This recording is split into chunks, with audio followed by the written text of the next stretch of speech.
I'm Charlie Meggs. I'm the lay pastor at the Belfair Seventh-day Adventist Church. At one time, about 15 years ago, we were down to about 4 members, and we currently have 40. I'm Anthony Butler. I'm a member at Seventh-day Adventist Church in Belfair, Washington. I've been an Adventist since about early 80s. I hate to say it, but I'm learning how to care, which is, I mean, it's a terrible thing for, a church leader to say, I'm learning how to care. But the idea is people don't usually do what they don't want to do. It's amazing what they have been able to do within prison ministry. I'm thinking, prison ministry? Not for me. Prison ministries is just one of the ways that we're able to meet needs in the community.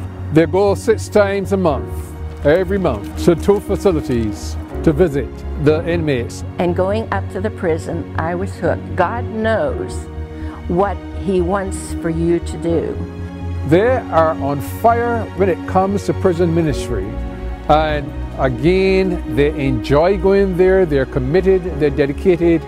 And we hope that and would wish and pray that many more of our churches would catch on to the spirit and enthusiasm that this church here at Belfair has for prison ministry. Well, it's Friday evening and I'm getting last things done on my Sabbath school lesson. I'll be teaching tomorrow in Sabbath school. And if they don't want God, they're not, you can't, it doesn't matter. It's interesting how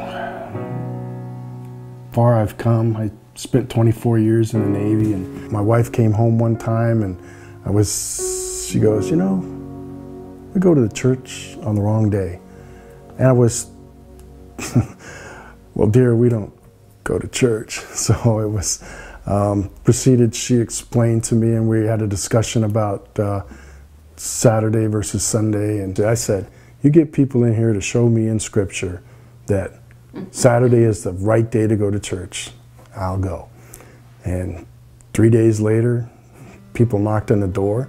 They sat down and showed me that Saturday was the 7th day, not Sunday, which surprised me because I always thought Sunday was the 7th day, because it's pretty clear in Scripture, remember the Sabbath day to keep it holy. And I couldn't believe that all Christianity would be wrong. I started going to a Jack Cologne seminar after that, and at the end of the seminar, my wife, I, my 3 children, we were all baptized at the Bremerton Church, all together. The Navy was a great place for me because I liked checklists. Everything we did, I was a missile technician, and everything we did was by procedure. It told you what to do, when to do it, how to do it, and it was clear and precise and no mistakes.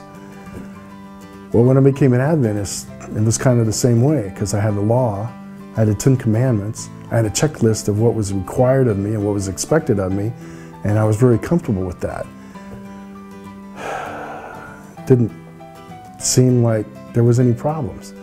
Well, as I went along, and people that I knew in the Bremerton Church, and subsequently at the Silverdale Church, when we did a church plant there, they showed me that that law was not the end all to everything, that a relationship with Jesus was what was important and vital in your life. And I kind of understood that and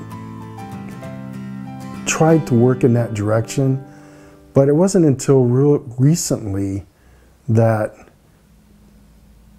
we were sharing with some people about Sabbath issues. And we sat down and showed them, laid it out, and the bottom line was it didn't matter.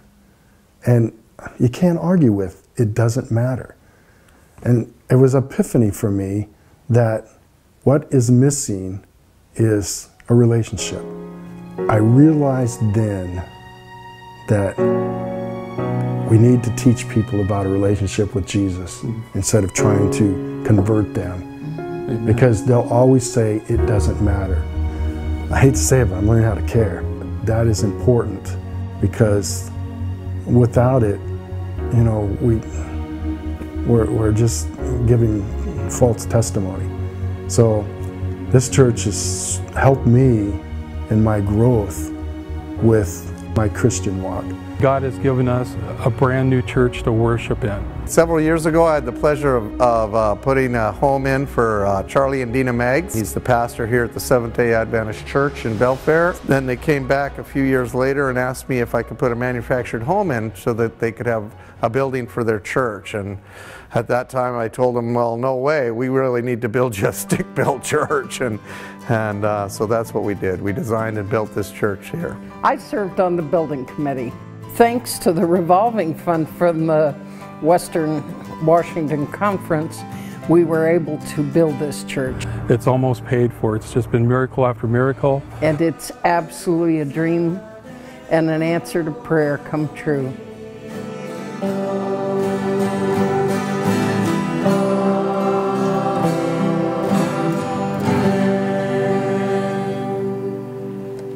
So this is how we're living God's mission.